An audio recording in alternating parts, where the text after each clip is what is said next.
Hello students, Mahato academy YouTube চ্যানেলে তোমাদেরকে সবাইকে স্বাগত। আজকে আমরা শুরু করব সপ্তম শ্রেণীর ভৌত পরিবেশ। না, তোমরা সবাই জানো যে বস্তুকে আমরা দুটো ভাগে ভাগ করে থাকি। একটা হচ্ছে কি পদার্থ, আর ওপরটা হচ্ছে কি শক্তি। পদার্থ হচ্ছে যাকে আমরা ওজন করতে পারি, সেই বস্তুকে আমরা বলে থাকি পদার্থ। আর যাহা ওজন করতে পারি না আমরা, তাকে বলে থাকি আমরা শক্তি। তাপ হচ্ছে কি, তাপ পদার্থ না শক্তি? তাপ হচ্ছে শক্তি। তাপকে আমরা ওজন করতে পারি না। কোনো বস্তুতে যদি বেশি পরিমাণ তাপ থাকে তাহলে কি হয়, সেই বস্তুটা আমাদেরকে বেশি গরম লাগে।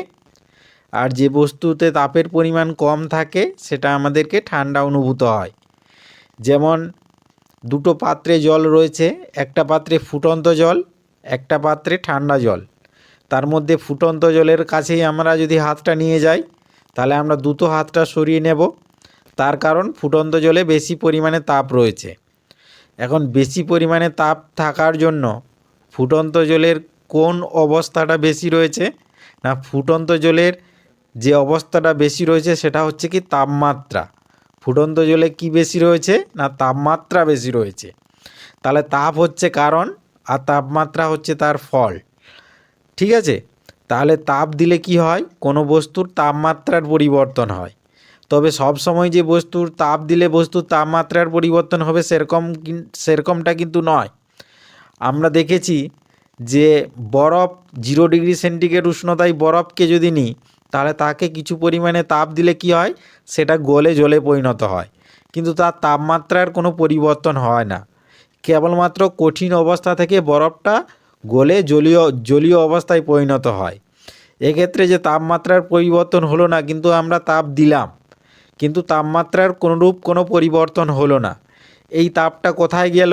না, তাপটা হচ্ছে পদার্থের অবস্থার পরিবর্তনের জন্য কাজে লাগলো। যে বরফটা ছিল কঠিন থেকে তরল হলো, সেই অবস্থার পরিবর্তনের জন্য এটা কাজে লাগলো। অবস্থার পরিবর্তনের জন্য যে তাপ প্রয়োজন হয় তাকে আমরা বলি লীন তাপ। একে আমরা থার্মোমিটারের সাহায্যে আমরা নির্ণয় করতে পারি না, থার্মোমিটারে এটা ধরা পড়ে না।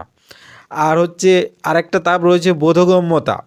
বোধগম্য তাপ হচ্ছে যেটা হচ্ছে কি, যেটা দিলে কোনো বস্তুর উষ্ণতার পরিবর্তন বা তাপমাত্রার পরিবর্তন হয়, তাকে আমরা বলবো বোধগম্য তাপ।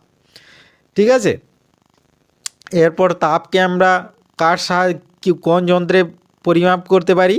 তাপকে আমরা ক্যালোরিমিটার যন্ত্রে পরিমাপ করতে পারি।